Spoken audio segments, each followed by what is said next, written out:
Dear student, তোমরা board দেখে বুঝতেই পারছো উচ্চ মাধ্যমিক 2025 ম্যাথমেটিক্সের সম্ভাব্য প্রশ্ন নিয়ে আমরা আলোচনা করব এই সুমঙ্গল স্যার ইউটিউব চ্যানেলে। তোমরা জানো যে 3 তারিখে তোমাদের পরীক্ষা শুরু হচ্ছে, 3 মার্চ পরীক্ষা শুরু হচ্ছে, আর ম্যাথমেটিক্সের এক্সাম আছে 13 তারিখ।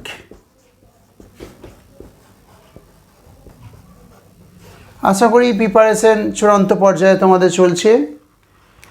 যে স্যারের গাইডেন্সে আছো সেই স্যার নিশ্চয়ই তোমাদের সমস্ত বিষয়গুলো বলেছেন এবং এক্সামগুলো নিয়েছেন এবং এক্সামগুলো নিচ্ছেন। আশা করি যে ভিডিওগুলো পরপর এই সুমঙ্গল স্যার ইউটিউব চ্যানেলে দেব, তোমরা দেখো। তোমাদের প্রিপারেশনের ক্ষেত্রে আশা করি এই ভিডিওগুলো সহায়ক রূপে উপস্থাপিত হবে ম্যাথমেটিক্সের ক্ষেত্রে 2025 সালের উচ্চ মাধ্যমিকের জন্য। তোমরা জানো যে উচ্চ মাধ্যমিকের নির্দিষ্ট কোনো টেক্সট বই নেই, এক একটা স্যার এক একটা স্ট্যান্ডার্ড বই পড়ান। বিভিন্ন বই আছে বাজারে, প্রায় 10 থেকে 12টা চলতি বই আছে।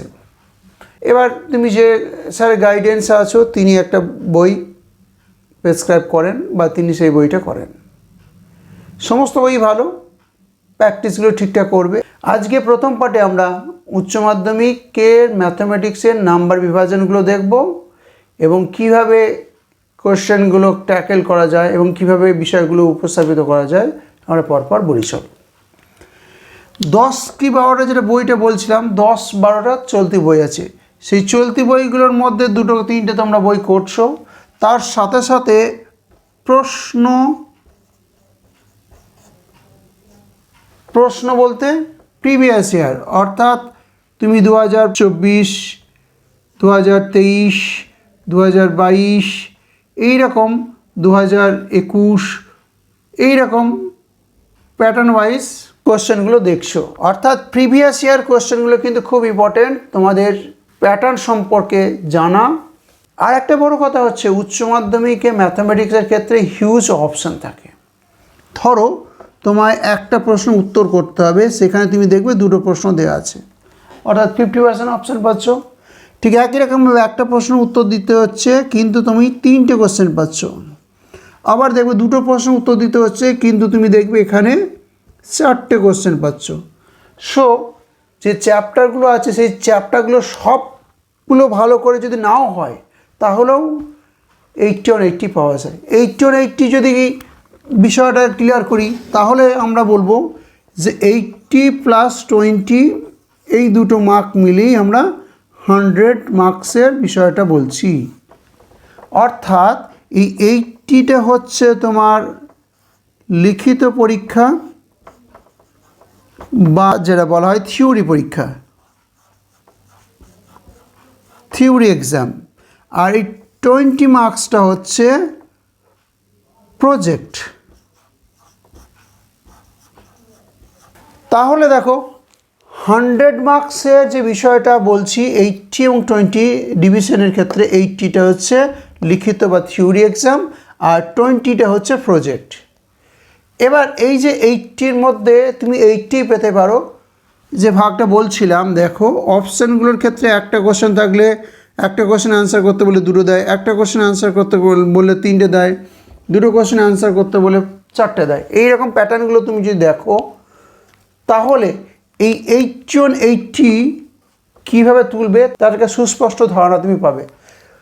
অর্থাৎ এই বিষয়টা যদি আমরা ডিসকাস করি, দেখো 4টে কোশ্চেন আছে। 4টে কোশ্চেন মানে কি 4টে চ্যাপ্টার থেকে কোশ্চেন আছে।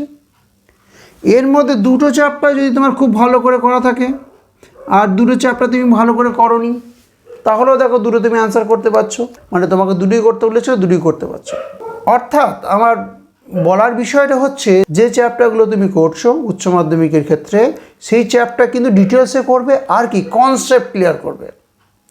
ম্যাক্সিমাম ক্ষেত্রে দেখা যায় স্টুডেন্টরা তাড়াহুড়ো করে শেষ করে দিল, কনসেপ্ট ক্লিয়ার করলো না। যেমন 2-1টা চ্যাপ্টার ক্ষেত্রে যদি বলা হয়, আমাদের ম্যাক্সিমাম ক্ষেত্রেই দেখা যায় যে স্পর্শক অবিলম্ব বা ক্ষেত্রফলের সীমা বা অন্তঃকলজের ব্যাখ্যা, এই পার্টগুলো আমরা কনসেপ্টগুলো ক্লিয়ার করি না, জাস্ট কিছু অঙ্ক করে বেরিয়ে যাই। স্টুডেন্টদের ক্ষেত্রে বলছি। এগুলো কিন্তু সবচেয়ে বেশি মারাত্মক হয়ে যায়, কারণ গতানুগতিকভাবে কোশ্চেন আসবে না। আরও একটা বিষয় দেখো, উচ্চ মাধ্যমিকের কোনো কিন্তু টেক্সট বই নেই।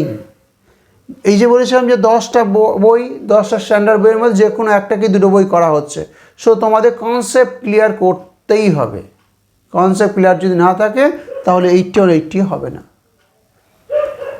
এই ভিডিওটার মাধ্যমে আমরা বোঝাতে চাইছি যে কিভাবে কোশ্চেন বিন্যাস থাকে এবং কিভাবে তুমি যদি প্র্যাকটিক্যাল এগো 80তে 80 পাওয়ার বিষয়গুলো।